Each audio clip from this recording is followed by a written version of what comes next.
প্রায় ২৬,০০০ চাকরি বাতিলের কারণটা জ্যোতিষীয়ভাবে দেখুন। ৩টে নাম্বার রয়েছে। প্রথম যে সংখ্যাটি দেখতে পাচ্ছেন সেটা হচ্ছে ২০২৫ অর্থাৎ মঙ্গলের বছর অর্থাৎ ৯ সংখ্যা। তারপরের যে সংখ্যাটি দেখুন ২০১৬-এ রিক্রুটমেন্টটা হয়েছে সেটিও ৯ সংখ্যায়, এবং যাদের চাকরি গেছে সেটি হচ্ছে ৩ সংখ্যায়, অর্থাৎ ২৫,৭৫২ জনের চাকরি গেছে। সুতরাং এটি ৩ সংখ্যায়। আজকে দেখুন ৩ তারিখ এবং মঙ্গলের পজিশান দেখুন, মঙ্গল নিচস্থ হচ্ছেন।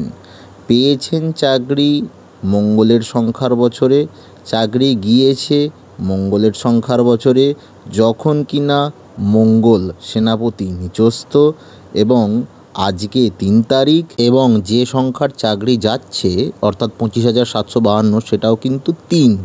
সুতরাং বোঝাই যাচ্ছে মঙ্গল এবং বৃহস্পতির প্রভাব স্পষ্ট। আবার দেখুন আরেকটি মজা, যে ন্যায়াধীশ অর্থাৎ শনিদেব তিনি বৃহস্পতির ঘরে বসে রয়েছেন, অর্থাৎ যিনি ন্যায় দিচ্ছেন তিনি বৃহস্পতির ঘরেতে বসে রয়েছেন। আবার ওই বৃহস্পতির ঘরেতেই রাহু বসে রয়েছেন।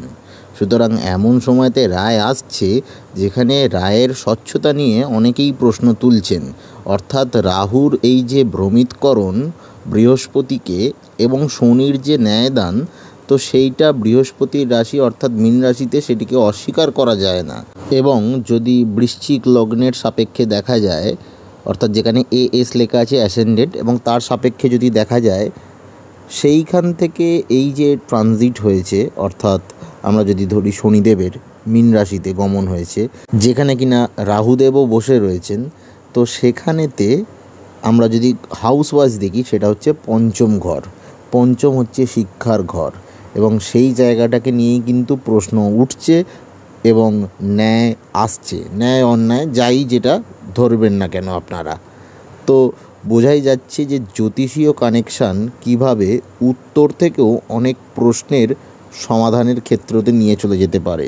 ভালো লাগলে চ্যানেলটির সাথে থাকতে ভুলবেন না এবং লাইভে অংশগ্রহণ করতে ভুলবেন না। ধন্যবাদ এবং শুভরাত্রি।